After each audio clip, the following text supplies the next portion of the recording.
12 बजे से वर्तमान में जारी 500 रुपए और 1000 रुपए के करेंसी नोट लीगल टेंडर नहीं रहेंगे, यानी ये मुद्राएं कानूनन अमान्य होगी।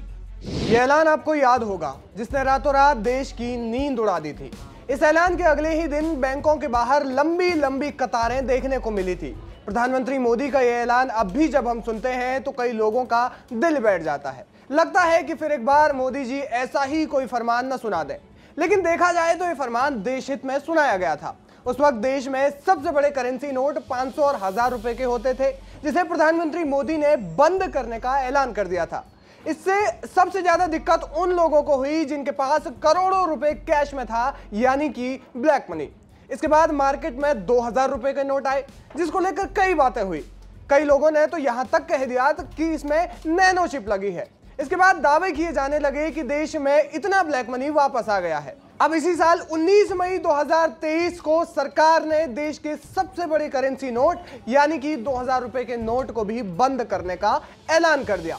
इस ऐलान के साथ ही आरबीआई ने इन नोटों को सर्कुलेशन से बाहर कर दिया था। इस फैसले के बाद देश में फिर से नोटबंदी की हलचलें होने लगी थी और ये बातें चलने लगी थी कि सरकार एक बार फिर से नोटबंदी को लेकर एक बड़ा फैसला ले सकती है। लोगों को फिर से नोटबंदी के दौरान बैंकों की लंबी लंबी कतारों में खड़े रहने वाले दिन याद आ गए थे। लेकिन इस बार ऐसा नहीं था। हर किसी को इस समस्या का सामना नहीं करना था। सिर्फ उन लोगों को दिक्कतें होने वाली थी जिनके पास देश की सबसे बड़ी करेंसी नोट है और वो भी ज्यादा मात्रा में है। सरकार का यह कदम काले धन को खत्म करने की दिशा में एक बड़ा कदम माना जा रहा है, क्योंकि देश में सबसे ज्यादा ब्लैक मनी बड़ी करेंसियों के रूप में ही होता है। अब इसके लिए तारीख को बढ़ाया गया और डेडलाइन खत्म होने तक अगर कोई जमा नहीं करता तो जितने भी 2000 रुपए के नोट उनके पास है वो सब कूड़ा हो जाते। हुआ भी यही। जिन लोगों के पास पैसों का प्रूफ था उन्होंने तो जमा करवा दिए, लेकिन जिन लोगों के पास इन बड़े करेंसी नोटों को रखने का कोई प्रूफ नहीं था वो टेंशन में आ गई कि कैसे हम इन नोटों को जमा करवाएं या फिर बदलें। अब सरकार ने एक डेडलाइन दी। उस डेडलाइन तक भी हजारों लोगों ने नोट एक्सचेंज करवाए, लेकिन बात वही कि जिनके पास ब्लैक मनी है वो कैसे जाएं और क्या प्रूफ दें। सो डेडलाइन भी खत्म हो गई, लेकिन वे नहीं करवा पाए। फिर आरबीआई ने एक खुलासा किया। खुलासा ये कि देश में 2000 रुपए के कितने करेंसी नोट बाकी हैं। इस खुलासे से पता चला कि 10,000 करोड़ रुपए से ज्यादा के करेंसी नोट अभी मार्केट में हैं, यानी कि मोदी जी के एक फैसले के बाद 10,000 करोड़ रुपए खाक हो गए।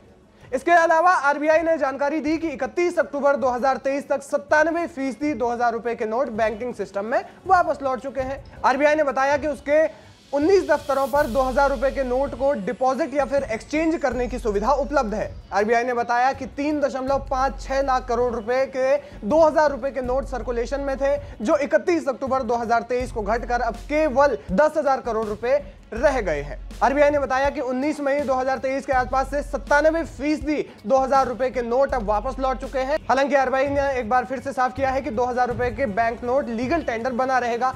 क्लीन नोट पॉलिसी के तहत आरबीआई ने 2000 रुपए के नोट्स को सर्कुलेशन से वापस लेने का फैसला किया था। आपको बता दें कि 2000 रुपए सर्कुलेशन में भले ही बंद हो, लेकिन 2000 रुपए के नोट कानूनी रूप से वैध बने रहेंगे। अब देखना यह होगा कि इसके बाद सरकार ब्लैक मनी पर किस कदर कंट्रोल कर पाएगी, साथ ही जितने भी नोट मार्केट में है वो कब तक बैंकिंग सिस्टम में वापस आ जाएंगे।